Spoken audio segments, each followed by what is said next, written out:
Hello, I'm David Chaston with 90 at 9, brought to you by interest.co.nz. This week at everything you need to know in 90 seconds at 9 o'clock. With news, some investors are pinning a lot on post-G20 assumptions. Others are far more sceptical. All eyes are on markets to assess investor reactions to the G20 summit decisions between the US and China. Yesterday, Shanghai raced higher, up 2.6%, narrowing their 2018 loss to just 21%. Today, Wall Street's S&P 500 index is up in midday trade, showing a daily gain of 1%, and that means its full 2018 gain is just 3.2%. Equity markets may have given a thumbs up, but bond markets are far more sceptical.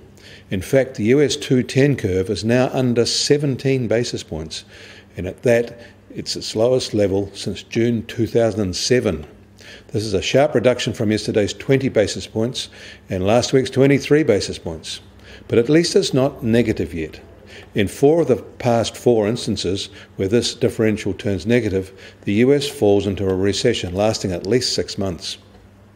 Meanwhile, in the engine room of the real American economy, construction spending fell for the 3rd straight month, while private sector figures showed an uptick in manufacturing order growth but offered a mixed view of overall factory activity. In Mexico, their factory sector slipped into contraction, while Canada achieved a small gain in an already healthy expansion. China's factories have stopped expanding, but they aren't contracting yet either. Clearly, Shanghai investors think that all this is about to change for the better. In Europe, the ECB is to adjust the capital shares of its member national central banks, a step that will have implications for its bond buying program and the amount of stimulus reaching the euro area's weakest members. In Australia, CoreLogic reports that since peaking in July last year, Sydney's housing market is down 10%, which is on track to eclipse the previous record peaking trough to decline set in the last recession when values fell a similar amount between 1989 and 1991. Melbourne dwelling values peaked 4 months later than Sydney in November 2017 and have since fallen almost 6% through the end of November 2018. Although their core housing markets may be weak, their equity markets caught the US-China truce bug, rising by 1.8% yesterday.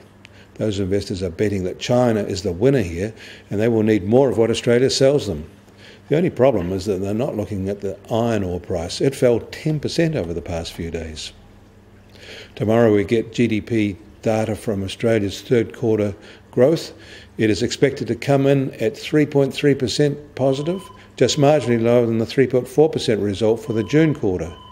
This result will have an outsized influence on the New Zealand dollar if it surprises. The US Treasury 10-year yield is unchanged at 2.99%. More importantly, however, that 210 curve has slipped another 3 basis points, now to be under 17 basis points. It is lowest since June 2007. Gold is up $11 to $1,233 an ounce. US oil prices are slightly higher today, having gained about $1 a barrel to $52.50 a barrel. The Brent benchmark is now just on $61 a barrel. Russia and Saudi Arabia have agreed to extend their production cuts. And the Kiwi dollar is starting today firmer again at 69.3 US cents, which is a half a cent gain overnight and its highest since mid-June. On the cross rates, we're unchanged at 94.2 Aussie cents and at 61.1 euro cents. That puts the TWI up to 73.8 and its highest since April. I'm David Chaston. That was 90 at 9, brought to you by interest.co.nz.